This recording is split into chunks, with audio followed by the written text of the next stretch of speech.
समर्पण का मतलब है सम।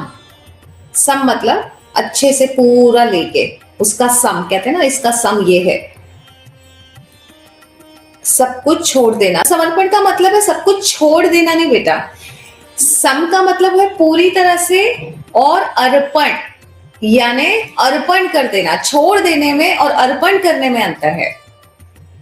मैंने तुम्हें छोड़ दिया जीवन में, या मैंने अपने आप को तुम्हारे आगे अर्पण कर दिया, दैट इज समर्पण।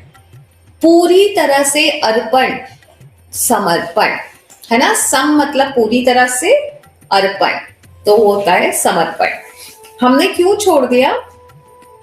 जब हम बिलीव करते हैं, है ना, बिलीव फेथ, तो जब हम बिलीव करते हैं तो हम क्वेश्चंस पूछते हैं ऐसा कब होगा, ठीक है ना।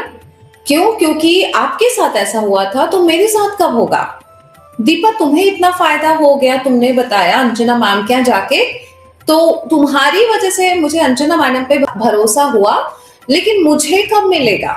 तो बिलीफ जो है, भरोसा जो है, वो क्वेश्चन करता है, क्वेश्चन करता है उस चीज पे जिस पे आपने भरोसा किया है। फेथ जो बोलता है मैंने तुम्हारे कहने पर शुरू किया, मुझे भरोसा है, फेथ है, आस्था है कि मिल ही जाएगा। तो बिलीफ क्या करता है? कब मिलेगा दीपा, जैसा तुम्हारे साथ हुआ वैसा मेरे साथ कब होगा। बिलीफ आस्क क्वेश्चंस, कब होगा। फेथ बोलता है हो ही जाएगा, मैं उसी रास्ते पे हूं। फेथ को ये इसी बात की आस्था होती है कि मैंने इनका हाथ पकड़ लिया, अब हो ही जाएगा। समर्पण ये बोलता है मैं हूं ही नहीं।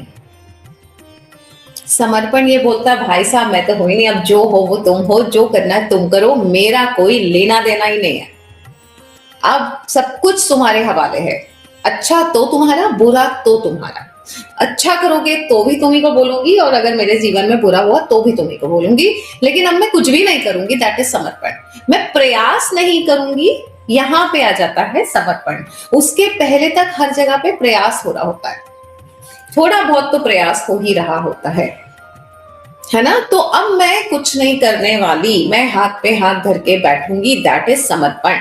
और अगर आपको याद है, बहुत सारे वीडियोस में मैंने शुरू से वेबिनार में बहुत बोला है, हाथ पे हाथ धर के बैठ जाइए, हाथ पे हाथ धर के बैठ जाइए। मैं ऐसा कहा करती थी, उसको समर्पण कहते हैं, अभी समझ में आया कि हाथ पे हाथ धर के बैठना। और ये स्टेज सबसे कठिन होती है, बिकॉज मनुष्य का दिमाग उसको बोलता है ये करो वो करो, अरे कुछ तो कर, बैठे बैठे थोड़ी कुछ मिलेगा, क्योंकि दिमाग में अनुभव से भर दिया गया है।